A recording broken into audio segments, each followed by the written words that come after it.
Hi everybody, Paul Lindsey here, coming to you one more time from Pala Raceway, the final race of the season. It's late, I'm tired, it's been an incredible season. It's been an honor for me to bring you all these great rides throughout the year. It's just been one of those seasons where there's so much to talk about.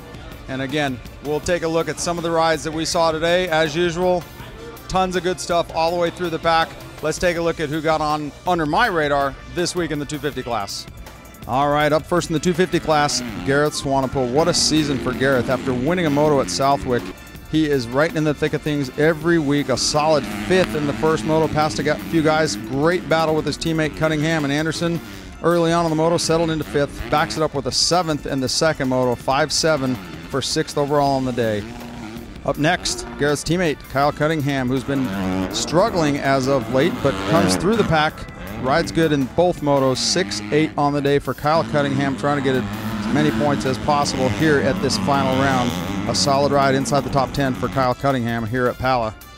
Up next, my boy Ryan Morris, the number 71 Rockstar Suzuki, finally got a good start. I think that's what he needed. Got up front early, ran as high as 6th early on, a little bit nervous, tightened up. Faded back to 12th, still a respectable finish. Big crash in the second moto. Tough break for Ryan Morris, trying to get his outdoor groove on. 17th overall on the day. Great ride in that first moto. And last but not least, Ryan Morris's teammate, Jason Anderson, who has also had an up and down season. After sitting out a few rounds, he has got stronger and stronger as the season wore on, and he looked extremely comfortable up front early. Ran as high as 5th, battling with his teammates, battling with Cunningham, battling with Swanepoel. Winds up 8-9 on the day. Nothing too spectacular, but a very, very solid ride. Two good motos. For 8th overall on the day, my standout performance of the day goes to Jason Anderson. Congratulations on finishing the season strong. Up first in the 450 class, the number 30, a familiar face, Kyle Regal, getting back in action. Last 4 rounds on the Butler Brothers Suzuki. Not quite as good as he did last year, so it's nothing spectacular, but hey, a 6th overall on the day. His best finish of the year these last 4 rounds. He definitely seemed to be getting up to speed. Looked very comfortable up front. 6th in the first moto, backed it up with a solid 8th. In good company, Kyle Regal back up front where he belongs in that 6th spot overall. Up next, once again, Nico Izzy. Yes, I had him on last week, but he deserves to be on again this week. The number 42 Valley Yamaha was on the gas once again, qualified 6th fastest this week, 4th fastest last week.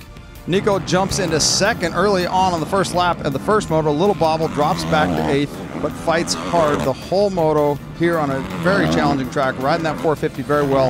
A solid 7th, where I thought he could be all along on that 450. A little bit of problem in the second moto, goes down, doesn't finish.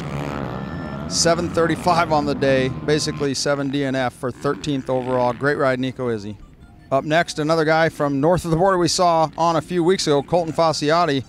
That ride at Southwick was no fluke. Obviously, the Troy Lee Designs Honda team picks him up for the last few rounds, puts in a very inspired ride in the first moto, running as high as 6th. Colton Fasciotti, first moto, takes advantage of Izzy's bobble, jumps into 2nd, runs up in that top 5 spot for a long time in this first moto, settles into 8th. Big crash in the second moto. In the second turn, comes together with Byrne and some other rider, goes down hard, doesn't finish the moto. Tough break for Colton Fasciotti, showing some real speed down here in America this year. Congratulations, great ride, Colton Fasciotti. Up next, Jake Canada. We saw him on the gas at Lakewood with a solid top 10 finish here. He gets 15th overall after some problems in the second moto. 11th, a solid 11th at the tail end of the pack that was essentially battling for 6th. The whole moto right there with Brayton and company. Very solid ride for the local boy. And last but not least, in the 450 class, to wrap things up, my standout performance of the day goes to 5'10", Colton Udall on the Honda 450, riding for the Johnny Campbell Honda Racing Team, an off-roader. One of many trying his hand at motocross this year. Shows up out of nowhere. Hadn't seen this guy all year. Runs solidly inside the top 20 for the entire first moto. I was sad to see him slip out of the top 20 just with 2 laps to go. 21st in the first moto. Should have been 18th. Second moto, 27th from behind. 29th overall on the day. Nothing too special, but I wanted to give him a shout out because he ran so solid with great company in that first moto up until 2 laps to go.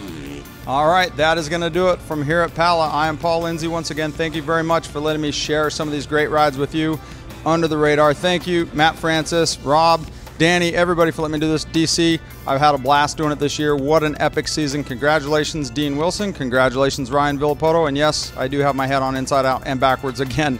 Do something nice for somebody. Put your head on inside out and backwards. In memory of 9/11 this weekend, let's all be nice to each other. I'm Paul Lindsey for RacerX Films. Thanks again for watching.